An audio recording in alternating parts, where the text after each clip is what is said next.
get started right now.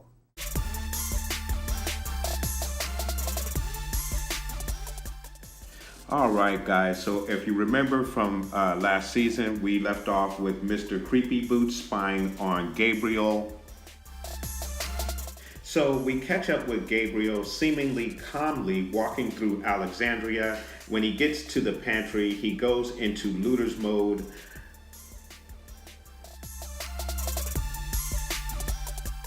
Later, we see him leaving in the car with another individual.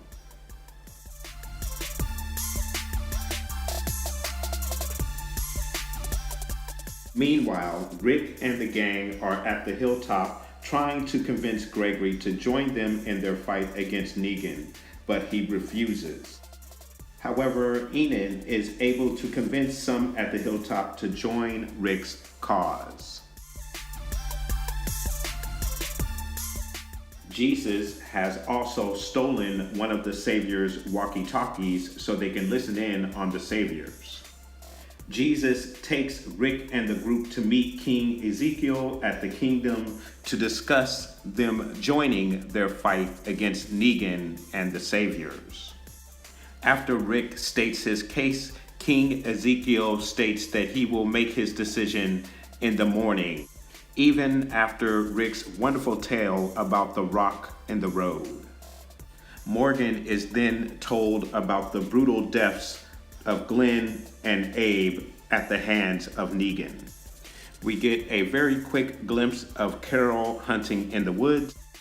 After sleeping on the offer from Rick, King Ezekiel decides not to join the fight, but he offers Daryl sanctuary at the kingdom.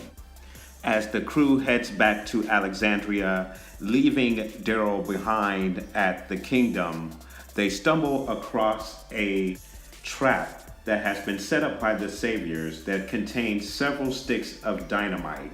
Rosita carefully disarms the trap. The crew goes about carefully removing the sticks of dynamite.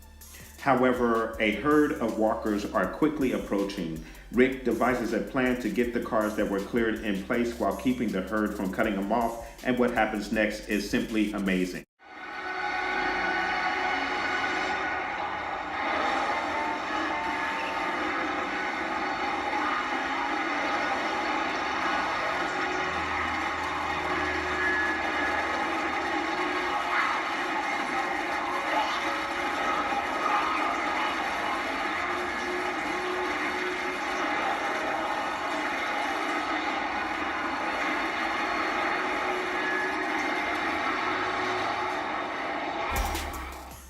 A Walker clothesline, awesome. The Saviors discover that Daryl has gone missing. They show up at Alexandria looking for him.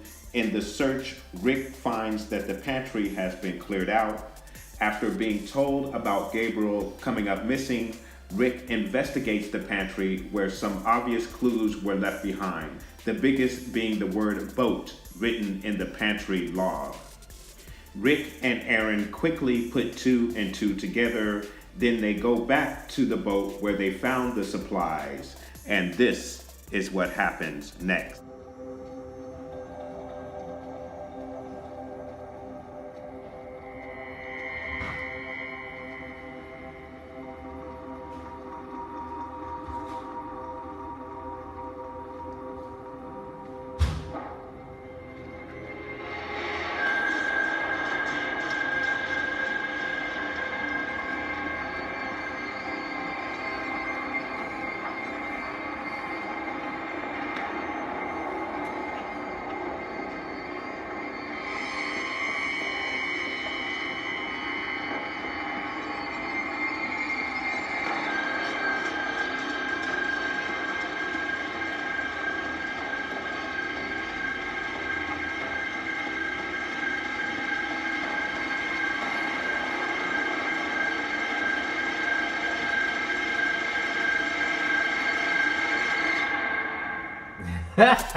All right, guys, so that was a live reaction of me laughing there to Rick's smile.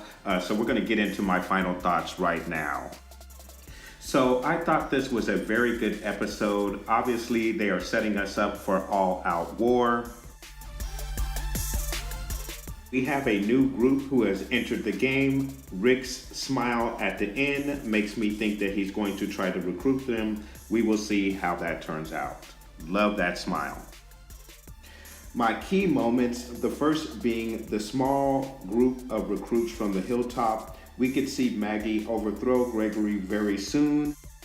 Number 2, the Savior's walkie-talkie. This could keep the group one step ahead of Negan.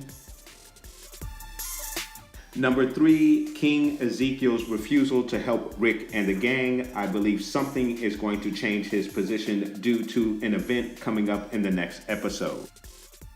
Number 4, Rosita and Sasha. We see that there is still some tension among the group. We'll have to see what comes of that. Number 5, Daryl left behind again. However, he is in the safety of the kingdom. Will the Saviors find out that he is there at the kingdom? And is this the trigger that will bring the kingdom into the war? Number 6, Rick and the gang find sticks of dynamite. The group has found their first resource to replenish their armory. I believe they also recovered one of the rocket launchers that were taken by Negan and his men. Lastly, number 7, the new group. Will they fight with Rick and the others against Negan, or are they just another threat to our group? So my score for this episode is going to be an 8.5 out of 10. We got a great setup for All Out War. The Walker clothesline was awesome. Can't wait for next week's episode.